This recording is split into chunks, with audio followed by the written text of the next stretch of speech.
Kalian udah dengar berita tentang adegan panas yang dilakukan teman-temannya si Rismon?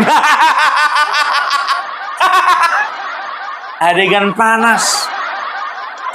Rismon curhat ke si Farhad Abbas, katanya salah seorang dari temannya si Rismon, perempuan yang berinisial T, ya, melakukan adegan panas dengan pengacaranya yang berinisial RH. Panas. Kamar hotel.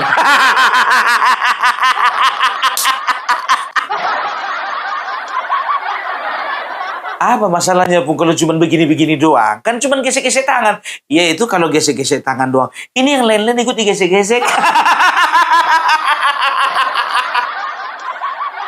Aku sebetulnya membahas itu ya kan siang ini. Tapi nanti sore aja lah. Karena apa? Membahas masalah ini perlu pendalaman. Dan penghayatan. Karena sebelum kita mendiskusikannya, perlu untuk aku untuk mengimajinasikan. Tapi minta maaf untuk saat ini masih belum bisa ku kendalikan imajinasiku. Masih liar. Tunggu nanti setelah ku jinakkan isi kepalaku ini baru kita diskusi ya. Kita mau diskusi dulu yang lain. Jadi kalian tahu ya, aku baru betul-betul tahu. Betul-betul baru tahu. Ternyata PDIP kemarin ya berencana untuk merekrut Gibran untuk menjadi wakilnya Ganjar jika sudah disetujui oleh MK batas usia 35 tahun. Ternyata bukan duluan Bapak Prabowo mengintai yang namanya Gibran ya, dan juga ditunggu keputusan MK nomor 90 ya. Ternyata PDIP nunggu duluan. PDIP nunggu duluan. PDI Perjuangan Puan Maharani memberi sinyal menjadikan Wali Kota Solo Gibran Rakabuming Raka sebagai bakal cawapres Ganjar. Menurut Puan, peluang terbuka jika Mahkamah Konstitusi mengabulkan gugatan untuk menurunkan syarat usia cawapres dari 40 tahun menjadi 35 tahun. Ya kalau memang kemudian di MK-nya kemudian disetujui untuk ada calon wakil presiden di bawah 40 tahun, ya mungkin saja bisa kemungkinan Mas Gibran yang maju. Udah jelas kan? Makanya mereka sakit hati kali sampai sekarang karena apa? Mereka yang menanti-nantikan keputusan MK 90 keluar ya supaya apa batas usia 35 tahun dibajak sama Bapak Prabowo.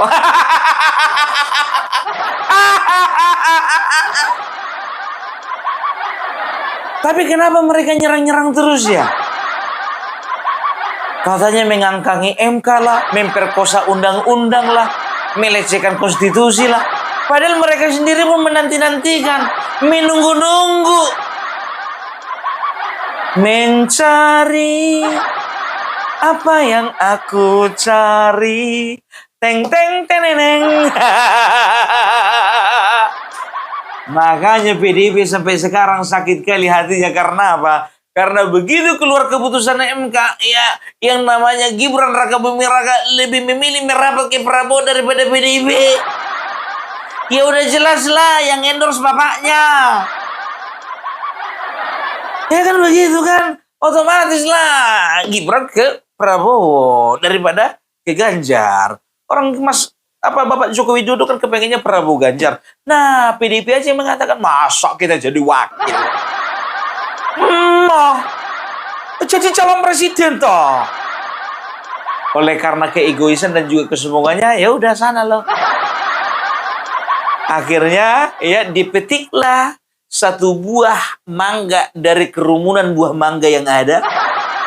Ternyata buah mangga itu lebih nikmat, lebih lezat, lebih segar daripada buah mangga yang lainnya. Dipetiklah itu satu. Ternyata perjuangan Prabowo Gibran lebih berbuah manis dibandingkan Ganjar Mahfud.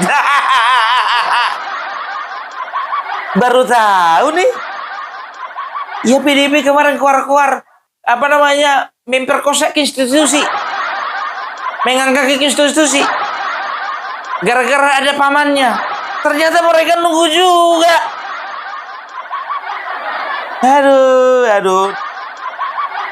Mumpung ingat ini ya. Jadi Opung Parbelang ingin memberitahukan kepada kalian acara kita masih tetap akan berlangsung ya pada tanggal 4 April 2026 ya. Ulang tahun YouTuber Nusantara bersama dengan Halal Bihalal bersama dengan Bapak Joko Widodo akan diadakan tanggal 4 ya. Tanggal 31 nanti Opung Parbelang akan berangkat ke Jakarta. Dari Jakarta tanggal 1 akan berangkat ke kota Solo. Untuk teman-teman yang ada di kota Solo, kita ketemu tanggal 1, jumpai Opung Parbelang di Hotel Sunan. Bersama dengan teman-teman yang lainnya. Ya, kita akan mempersiapkan acara ini akan menjadi acara besar. Acara ini besar dan juga acara ini tidak dibiayai siapapun. Tapi kita membiayai diri sendiri. Oleh karena itu, ya bagi teman-teman yang ingin bergabung, ya cukup hanya registrasi 250.000. Itu untuk fasilitas makan siang, bukan penginapan, bukan transportasi, apalagi ongkos pesawat. Bukan. Jangan ada nanya-nanya lagi. Ya, begitu nyampe di sana jangan telepon Opung Parbelang. Opung Parbelang pesankan dulu kamarku. Jangan. Nah, bagi kalian teman-temanku, saudara-saudaraku yang ada di luar negeri, luar kota, yang nggak bisa karena bekerjaan ya atau apapun itu, ya, kalau kalian ingin berkontribusi silakan. Di sebelah kanan bawah ada nomor rekening, silahkan diisi sama seperti kalian isi Pertamax. Lancarkan saja. Nah, sekarang ada sebuah berita dari media. Ini betul-betul media. Ya harusnya sebetulnya media ini sebuah media betul-betul harus bisa mempertanggungjawabkan apa yang diberitakan, kan begitu. Dan sebisa mungkin harus netral. Itu namanya media. Tapi sekarang kita bisa lihat ya, banyak media, jurnalis nggak bisa netral lagi. Kalian lihat aja Michael Sinaga. Nah ini ada dari Ermol, ermol.id ya. Kalau di TikTok, di YouTube mungkin Ermol TV ya. Itu mengatakan, kubu Jokowi, ya ingat ya, dengarkan ini. Kubu Jokowi bergerak senyap untuk jatuhkan Prabowo. Kubu Jokowi bergerak senyap untuk menjatuhkan Prabowo. Nggak ada untungnya. Nggak ada untungnya. Kita itu bukan partai yang dimana ketua umumnya sebagai wakil presiden tiba-tiba nggak berapa lama ya, nggak nunggu 2 tahun ya, presidennya itu dilengsarkan. Nggak begitu cara mainnya. Tiba-tiba wakil presiden naik jadi presiden. Nah presidennya meninggalkan istana pakai celana pendek. Nggak begitu cara mainnya.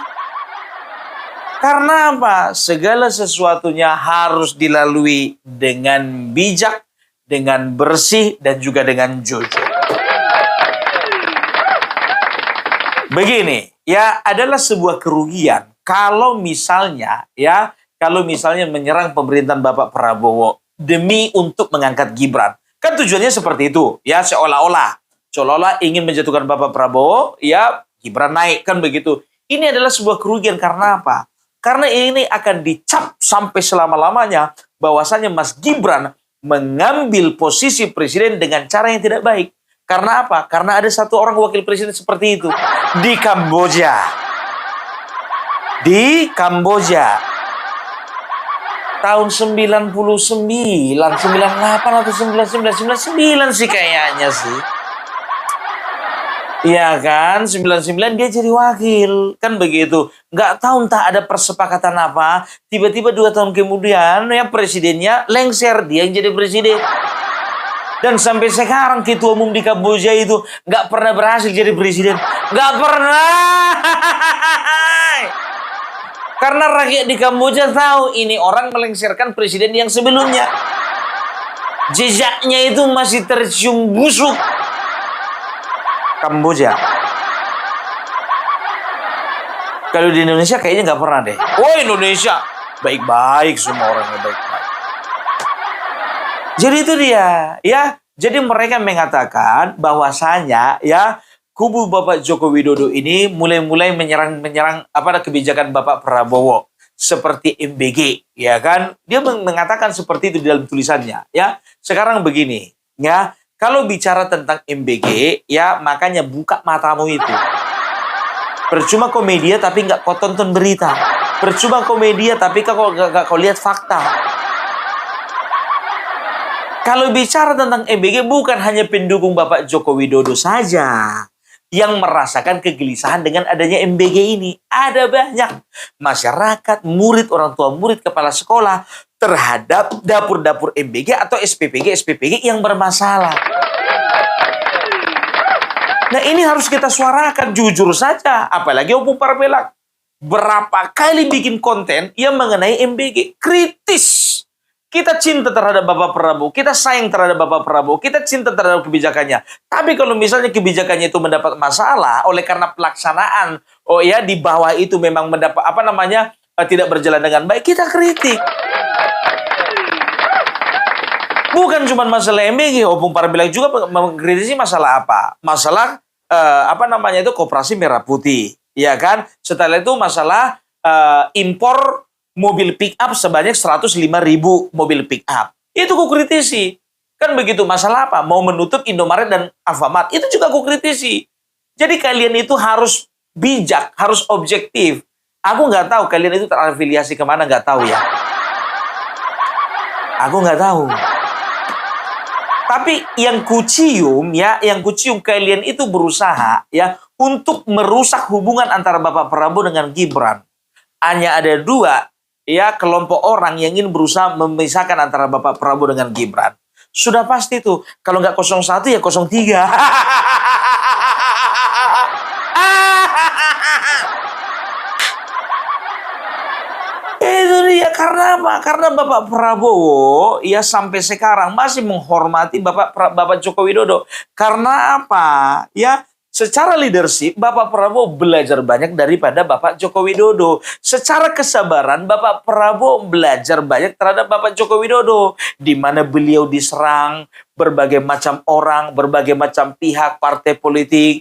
Tapi beliau sampai menyelesaikan masa pemerintahannya, beliau sabar, beliau tenang. Secara ekonomi, begitu juga Bapak Prabowo juga belajar dari Bapak Joko Widodo. Bagaimana Bapak Joko Widodo menangani masalah ekonomi yang terjadi oleh karena COVID-19.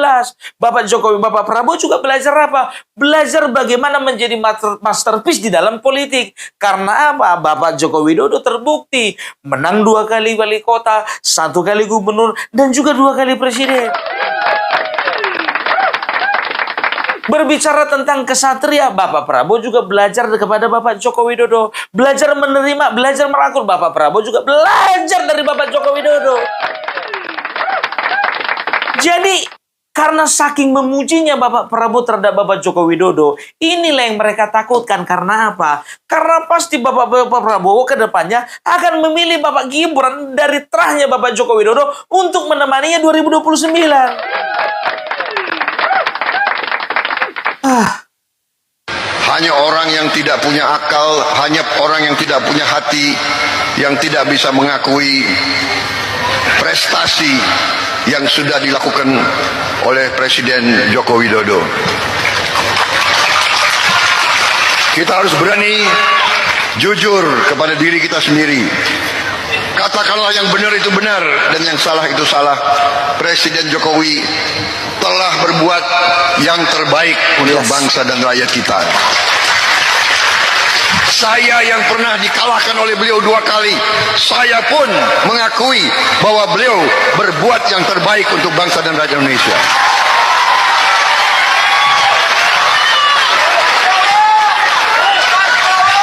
Saya bukan orang yang suka menjilat. Saya bukan orang yang suka memuji-muji tanpa alasan. Tidak. Saya pernah dikalahkan beliau 2 kali. Emang enak dikalahkan? Loh, Anda sekalian ketawa. Aku sedih kok kalian ketawa. Hanya orang yang tidak punya akal, hanya orang yang tidak punya hati yang membenci Bapak Joko Widodo. Siapa itu yang nggak punya akal? Binatang. Siapa yang nggak punya hati? Setan. Hanya binatang dan setan yang benci kepada Bapak Jokowi. Selanjutnya terserah Anda menerjemahkan. Ini bahasa Bapak Prabowo.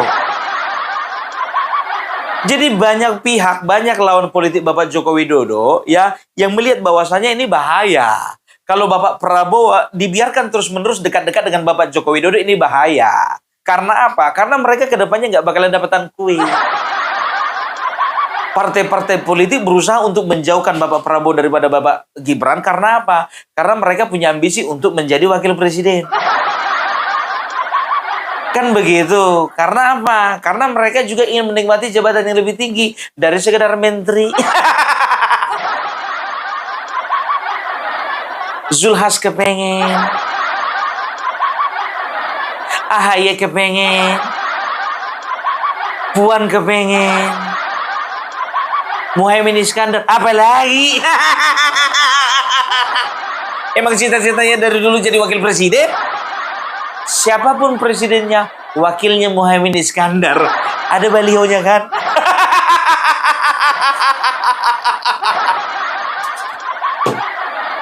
Ya, itu dia. Ya, jadi mereka nggak terima kalau Bapak Prabowo itu terlalu melekatkan hatinya kepada Bapak Joko Widodo. Karena apa? Kalau sudah melekat hatinya kepada bapaknya, berarti melekat juga dong kepada anaknya.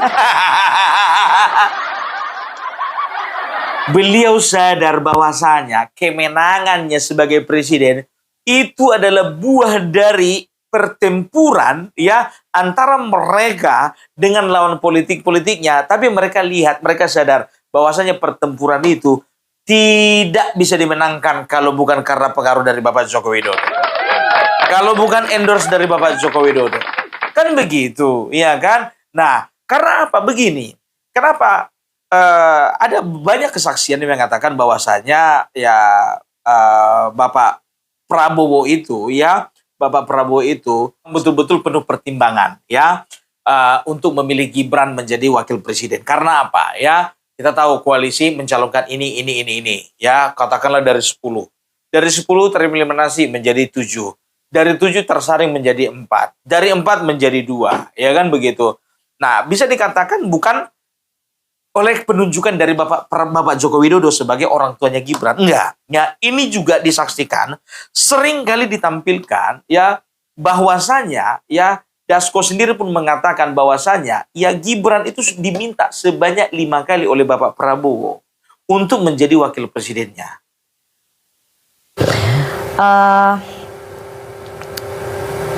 Apa saya yang nanya gantian? Jangan dong. Saya ingin tanya, berarti dari awal memang Pak Prabowo tuh pengennya Mas Gibran ya jadi cawapres? Sebenarnya dari awal itu ada banyak alternatif cawapres. Dan dalam perjalanannya dari banyak itu kemudian terkonsentrasi menjadi 3 atau 4 nama. Nah, tetapi kemudian dalam perkembangannya itu kan ada gugatan-gugatan itu dan kemudian ditimbang, kemudian dihitung. Ya sehingga kemudian ya pada saat itu jatuh pilihan, hitung-hitungan kalau ya mau mana kita harus sama cawapresnya Mas Gibran. Ini kan udah unggul ya Bang ya. Udah jelas kan? Jadi bisa dikatakan bahwasannya ya Bapak Prabowo itu penuh pertimbangan. Enggak ujuk-ujuk langsung nunjuk Gibran itu, enggak ya. Tapi dia dapat tawaran dari partai politik koalisi ya. Setelah itu dari pengamat-pengamat politik, setelah itu dari konsultan politik, ya. Dan ternyata jatuhlah pilihan kepada Mas Gibran. Kenapa? Mungkin salah satunya adalah, ya, bagaimana masyarakat cinta terhadap orang tuanya. Karena anak adalah cerminan orang tuanya, ya. Dan program pemerintah pada saat Bapak Joko Widodo, ya, memerintah itu berjalan dengan baik, ya. Jadi secara politik, secara strategik, ya, Bapak Prabowo melihat bahwasannya Gibran ini potensial. Karena apa? Rakyat masih sangat terlalu cinta kepada Bapak Joko Widodo, ya. Dan juga itu bisa dilihat bahwasannya rakyat juga cinta terhadap Mas Gibran, tapi dalam konteks yang lebih kecil di kota Solo. Nah, kan begitu. Ini sebetulnya pertaruhan yang sangat besar bagi seorang Bapak Prabowo, ya. Tapi dia memiliki keyakinan bahwasanya Mas Gibran ini mampu membawa nama besar daripada ayahnya. Nggak masalah dong, ya. Tapi dan aku bilang sama kalian, sering sekali orang kalau suka sama bapaknya, biasa suka sama anaknya. Karena apa? Anak cerminan daripada orang tua. Kalau dilihat anaknya bagus, berprestasi, orang pasti melihat, ya kan? Oh, berarti orang tuanya berprestasi. Kalau dilihat anaknya punya leadership yang bagus, berarti dia dididik oleh orang tua yang leadershipnya bagus, kan begitu, ya? Ya, biasanya seperti itu, ya. Cuman hanya cuman saja ada satu orang, ya kan, yang dulunya bapaknya presiden, ya, begitu anaknya mencalonkan diri jadi presiden, nggak ada yang suka, ya kan? Ada yang suka tapi sedikit, bukan nggak ada yang suka ya, ralat ya. Ya langsung saja aku katakan dulu contohnya, siapa sih yang nggak tidak mengagumi sosok seorang Bung Karno, ya, seorang proklamator, ya, seorang yang sudah membawa kita kepada kemajuan, membawa kita kepada kemerdekaan, membawa bangsa ini kepada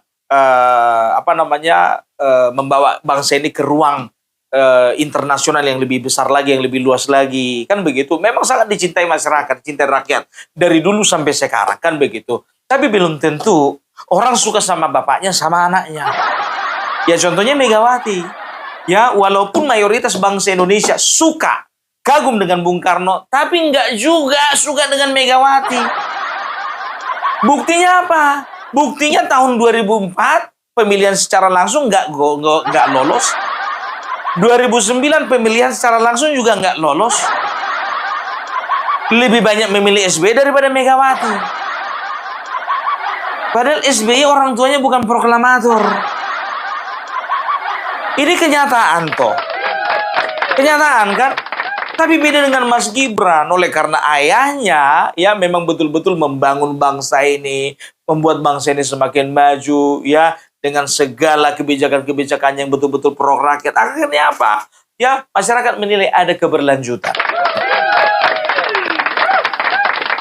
Walaupun pada awal-awalnya ya dia itu mendapat pertentangan, ya, sekalipun itu dari Yusuf Kala.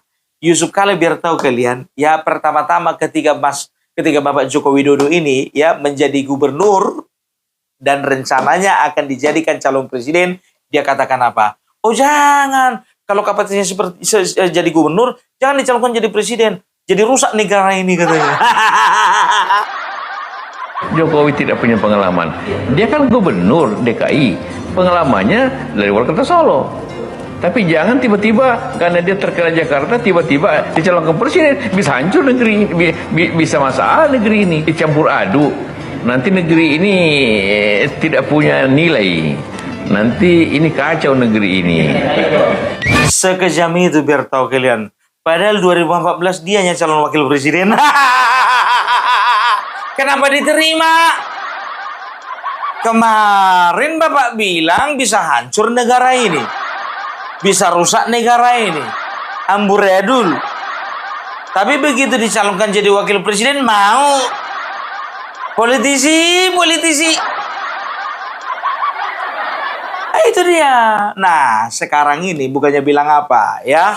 Jadi walaupun dulu Bapak Joko Widodo mendapat penolakan dari berbagai pihak, banyak sekali. Satu-satunya yang menerima beliau itu ya PDIP, kan begitu. Tapi mulai berkembang, dilihat kinerjanya. Ternyata makin lama makin banyak yang menerima beliau. Begitu juga Mas Gibran, ya. Mas Gibran begitu juga mendapat serangan. Serangan dari mana? Dari partai politik. Serangan dari mana? Dari politisi-politisi. Serangan dari mana? Dari relawan sebelah sana. Serangan dari mana? Buzzer-buzzer. Serangan dari mana? Dari media. Kan begitu, media-media yang kontra dengan beliau. Tapi ini adalah proses yang memang harus dihadapi. Karena apa? Keterbukaan demokrasi, keterbukaan informasi. Itu tantangan beliau. Kan begitu. Nah, masalahnya sebagian besar musuh-musuh daripada Mas Gibran adalah musuh dari bapaknya juga. Nah, itu dia. Tapi untung saja musuh bapaknya sedikit. Kan begitu. Banyak, Bung. Iya banyak. Tapi jika dibandingkan dengan pemilih yang ada di bangsa ini sedikit. 16%. Contoh ini nih, ada seseorang ya yang memang dulunya itu betul-betul pendukung Bapak Joko Widodo, ya, kita dengarkan. Itu sebarisan dengan kelompok garis keras paling tidak. Bergabung. Ya artinya dengan Prabowo lah. Ya, Di mana kelompok-kelompok ini Entah hari ini ada di sana atau sudah tidak di sana, tapi saya meyakini setidaknya sebagian masih di sana. Dan Udah kalian dengarkan sedih kali musiknya. Jadi mereka katanya kecewa gara-gara apa? Gara-gara Bapak Joko Widodo bersatu dengan Bapak Prabowo. Video ini ini video ketika Bapak Joko Widodo mulai meninggalkan PDIP. Bersuaralah orang ini. Denny Siregar, Islah Bahrawi, setelah itu banyaklah beberapa orang lain yang kemarin itu mendukung dia. Karena apa? Karena Bapak Joko Widodo tidak di PDIP lagi. Jadi sebetulnya alasan mereka bahwasanya mereka meninggalkan gara-gara Bapak Joko Widodo bergabung dengan orang-orang yang kemarin itu bermusuhan dengan mereka, terlebih lagi dengan orang-orang kelompok-kelompok Islam kanan Ini sebetulnya cuma alasan gitu loh. Hanya alasan. Karena apa? Kalau bicara tentang itu, kenapa mereka tidak protes ketika Bapak Prabowo diangkat menjadi Menteri Pertahanan? Jadi ini cuma alasan membungkus kebencian mereka yang didrive oleh karena apa? Oleh karena selama ini mereka setia kepada partai yang lama gitu loh Karena apa? Mereka merasa bahwasanya partai yang lama itu berjasa kepada mereka. Berjasa kenapa, Bung? Dibayar? Nggak tahu juga. Aku nggak bilang mereka dibayar, nggak tahu juga. Kan begitu. Kita bisa lihat ada TV-TV, YouTube seperti 2045, Sewo TV, Youth TV, dan beberapa TV lainnya, channel-channel YouTube lainnya, yang tadinya betul-betul membela Bapak Joko Widodo. Ternyata ketika Bapak Joko Widodo bervisa dengan yang namanya PDIP, akhirnya apa? Mereka mati-mati membela PDIP, menyerang Bapak Joko Widodo. Kayaknya sih karena mereka nggak dapat bayaran dari Bapak Joko Widodo. Loh, jadi yang bayar PDIP? Nggak tahu. Selama ini berarti yang bayar PDIP apa? Nggak tahu, jangan kasih pertanyaan itu sama aku. Kan begitu. Jadi alasan bahwasanya Bapak Joko Widodo bergabung dengan Islam garis keras, Islam kanan, kelompok-kelompok kanan, itu cuma alasan. Karena apa? Karena mereka sudah sakit hati ditinggalkan Bapak Joko Widodo, udah kayak gitu, Gibran nyebrang ke Prabowo, menang lagi. Kalau kalah kemarin nggak kayak gini sakit hatinya. Itu dia. Tapi bukannya bilang apa, sampai sekarang masih banyak tokoh-tokoh yang memang berusaha untuk mengekspresikan kebencian mereka kepada Bapak Joko Widodo termasuk golongan Tifa, Rismon, Roysuryo dan lain sebagainya. Di belakang mereka itu kan ada Abraham Samad kan, ada Abraham Samad. Karena apa? Karena Abraham Samad melihat ada sebuah kepentingan yang besar yang bisa aku pergunakan untuk apa? Untuk membalaskan dendamku pada waktu beberapa tahun yang lalu. Menurutku dan menurut salah seorang wartawan. Inilah dugaan mengapa Abraham Samad membenci Jokowi. Abraham, ini yang juga banyak jadi pertanyaan publik ketika Anda mendeklarasikan diri. Dengan semangat Anda, mungkin ambisi Anda yang terlihat untuk berlaga di Pilpres kali ini mengingatkan saya, Pak Wimar, dan Kang Asep dengan peristiwa beberapa tahun yang lalu yang katanya Anda ketika masih menjadi ketua KPK itu ikut juga ini bermanuver secara politik untuk dipinang jadi calon wakil presiden dari Jokowi. Saya mau kutip sedikit ya Pak Abraham, ini dari artikel beberapa tahun yang lalu. Hasto Kristianto mengungkap pertemuan antara PDI Perjuangan dan ketua KPK ketika itu Abraham Samad pada Mei 2014 atau menjelang pemilu. Seperti dikutip cnnindonesia.com, terjadi pembicaraan antara PDI Perjuangan dan Samad mengenai posisi strategis wakil presiden. Pertemuan itu menurut Hasto dilaporkan kepada Jokowi selaku calon presiden. Mengenai pertemuan antara Jokowi dan Samad di Yogyakarta, disusun skenario agar Samad bisa bertemu dengan Jokowi. Disepakati pertemuan akan dibuat terkesan tidak sengaja dan dipilihlah bandara sebagai lokasi pertemuan keduanya. Namun pada akhirnya yang terpilih menjadi cawapres Jokowi adalah JK, bukan Samad. Hasto pun mengaku ditugaskan Jokowi untuk memberitahukan hal itu kepada Samad. Saya bacakan sedikit kutipannya Hasto. Bagi saya yang menerima tugas dari Jokowi itu suasananya tentu tidak enak menyampaikan kabar buruk pada beliau, yaitu Abraham Samad. Ketika saya sampaikan, beliau mengatakan, ya saya tahu itu karena saya telah menyadap pembicaraan dan yang menyebabkan saya gagal adalah saudara BG atau Budi Gunawan. Itu kata Hasto, saya akan menirukan ucapan Samad. Maka kita harus rame-rame datang ke KPK atau ke kepolisian mengingatkan aparat penegak hukum agar supaya segera melakukan penyelidikan terhadap keluarga Mulyono. Mari kita geruduk KPK dan kantor kepolisian untuk mengingatkan bahwa segera melakukan penyelidikan terhadap Presiden Jokowi. Siap? Adili Jokowi. Nafsu amat. Jadi sampai sekarang masih banyak tokoh-tokoh yang penasaran ya bagaimana cara menumbangkan Bapak Jokowi.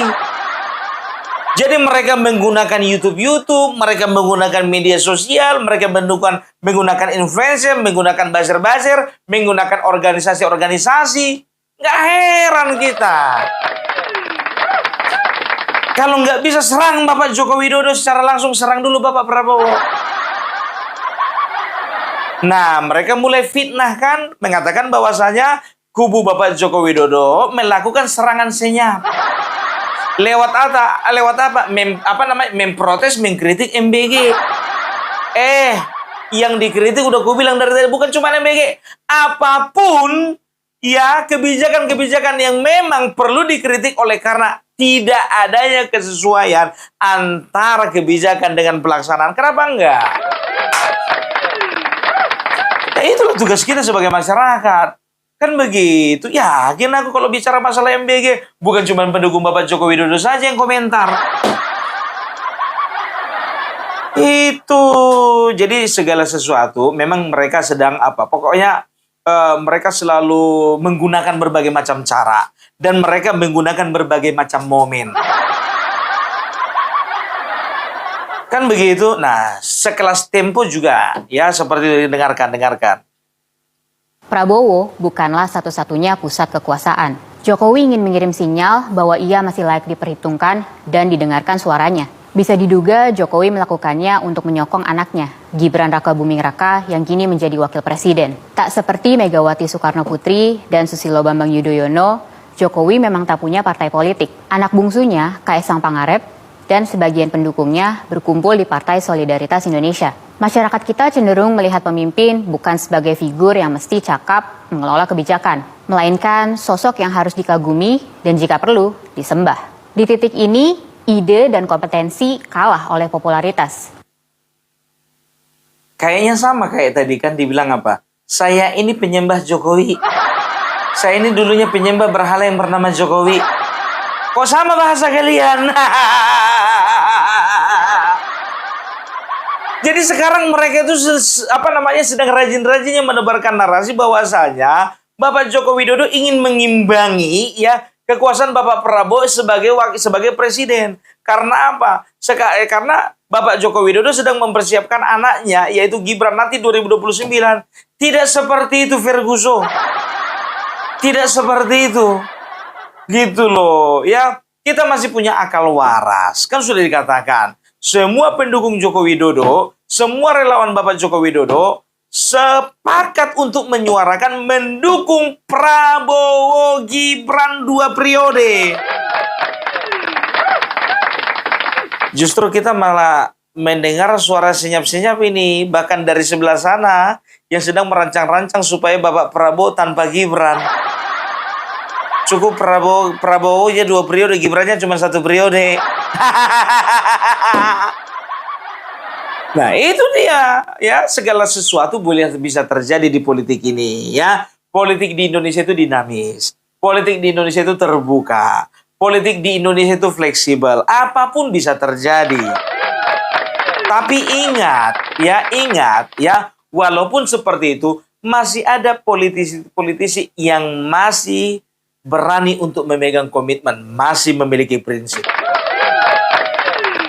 Salah satunya Bapak Joko Widodo, salah satunya Bapak Prabowo, salah satunya Bapak Gibran. Bukan salah satu lah, itu pun salah 3. Jadi jangan heran kalian ketika ada usaha-usaha seperti ini. Ini usaha recehan ini. Yang dilakukan oleh Ermol TV ini, ermol.id ini usaha recehan. Karena apa? Masa cuma gara-gara kita mengkritik MBG dibilang kita melakukan operasi senyap? Enggak lah. Justru karena suara netizen, ya, ini bukti contoh satu nyata, satu bukti nyata. Itu MBG ada salah satu di Jawa Barat gara-gara joget-joget dia, ya, joget MBG 6 juta bersuara semua netizen. Bukan cuma pendukung Bapak Joko Widodo saja yang bersuara, semua hampir seluruh suara netizen bersuara. Ya kan begitu. Akhirnya apa? Itu SPPG disidak dan juga dinyatakan disuspend. Disuspend. Mau kau bilang itu kubu Jokowi semua? Otak dipakai kawan. Cari ke alasan yang lebih apa? Ini ku tengok beritanya juga sepenggalnya itu. Berapa baris lah itu. Suka kali bikin berita yang enggak, ya kan begitu. Coba, coba. Itu kan opini, itu pendapat. Oke, sah-sah saja, kan begitu. Tapi harusnya sebuah pemberitaan harusnya berpegang pada fakta. Melebihi, ya, berpegang kepada fakta melebihi hanya sekedar opini. Itu dia, kampungan ah. Ya, jadi kita nggak usah heran, kita nggak usah bingung ya dengan situasi seperti ini. Oke? Jadi itu dulu dari Opung Perbelak. Kalau bicara masalah adegan panas nanti sore lah kita bahas ya. Salam Perbelak, salam NKRI, NKRI harga mati.